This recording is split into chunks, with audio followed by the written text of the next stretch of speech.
So this here is a bent over row. I want you to notice my posture. I want you to know where I bring these weights to. I want you to know the angles, everything. So I want you to pay attention. I'm also going to explain it to you. Bent over rows. When you're doing your bent over row, I want you at a 45-degree angle. I don't want you here. I don't want you here. I want your knees bent, butt out, 45-degree angle. So first, let's get the posture first. We starting here with a hip hinge. A hip hinge, you just bringing your butt out. And you're at this angle. So this is your proper angle you want to be. I don't want you to be here. I don't want you to be here. I want you to be at a 45-degree angle with your knees bent in just a little. I don't want you to lock your knees. So bend them in just a little, 45-degree angle. And keep this posture. Not bent, not shoulders in, shoulders back. So this is where you want to start off here. And I'm bringing these weights to the lower part of my stomach. So your abs, your belly button.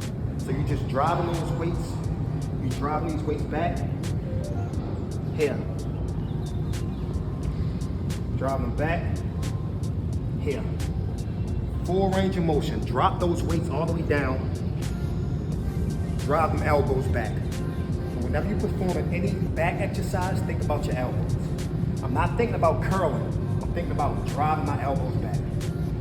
Driving them elbows back. Drive those elbows back. Drive them back. And the concept of that is you're going to target the lower part of your back and the middle part of your back. And I want you to do lightweight with those, 25 reps. So we just targeted the lower back, same motion, but this time we're going to target the upper part. So when I was doing this exercise, you noticed that my elbows was in close. It wasn't wide, it was close. So it was straight back, bringing them hands right to the bottom of your belly button. So you're driving back with the lower part. Now we're going to do the upper part. The upper part, instead of the weights driving back like this, we're going to keep the weights out. Same motion. Bring the weights up to your chest. Bring the weights up to your chest. Chest.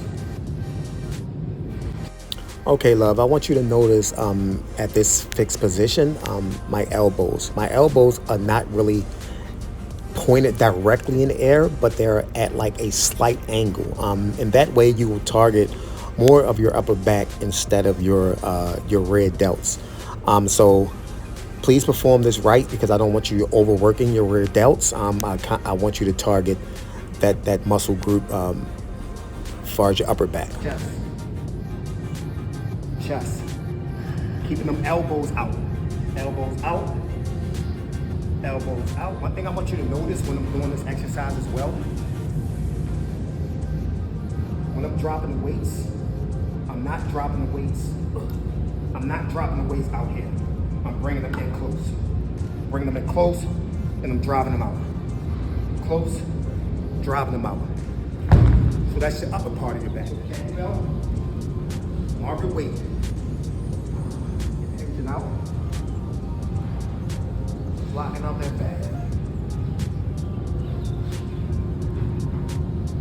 Locking out that back. Hip hinge. Keep my back straight, shoulders back. Down. Up. Back. And 25 reps. So you're going to feel it, and you're going to feel it in your hamstrings, and you're going to feel it in your butt. That's fine. That's totally fine.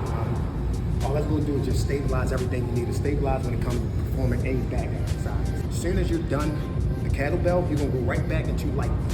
But this time I want you going to lightweight, because by now your back, you should be fatiguing your upper traps. Get the lightest weight you can, because you're going to perform 25, and you're going to be tired from this, from the first 3 exercises. What you're doing is you're slightly bending at an angle. Slightly bending at an angle. And you're raising these bars. You're raising these dumbbells. Here, slight bend. Slight bend. And all I'm doing is pinching my scapula together. Pinching my scapula together. So then we're going to go into biceps. Biceps is such a small muscle group. I don't want you to take these breaks in between Because remember with the back, I said take a minute or two in between your sets. In between your sets and your reps. So with this, you don't need to take that break because it's such a small muscle. The biggest thing when it comes to bicep is where people mess up at is they swing. So when you're doing a bicep curl, a lot of people do this. You're bringing your arms all the way out. The concept to a bicep curl is to maintain your elbow in a fixed position. So your elbow always want to be to your side, and you never want to raise your elbow back or up, and it depends. So with your bicep curl, keep your arms, keep your elbow straight, and just curl. Don't swing it out here. Don't bring it back here. We just gonna curl. And if you feel like you can't control that swing for now, just back on the wall. Back on the wall and just curl. Keep them elbows on the wall. Elbows on the wall. And that'll help you stabilize your elbow. But for now, we just doing regular bicep curls. 1, 2. And all you're doing is alternating. That's all you're doing for biceps right now. Biceps. You're gonna do 25 of those. If you feel like you need to lighten up, you're gonna lighten up the weight. I don't want you to go too heavy that you can't perform these 25 curls. So after you do this, after you do these, we're gonna do what you call the drag curl. So you're dragging this up. So you're just dragging this dumbbell alongside of your body. Don't grip it, relax it. Just dragging that dumbbell up. You do 15 of these. I don't think if you can perform the 25 and you do that, I wanna see it. Any questions that you have, just reach out to me right now. It was kind of like a rough day.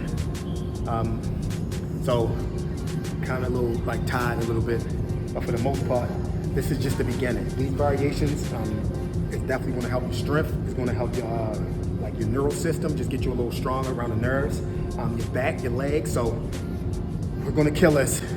Any questions, anything, please reach out to me. Like I said, eventually we got to exchange numbers. All right, girl, you got this.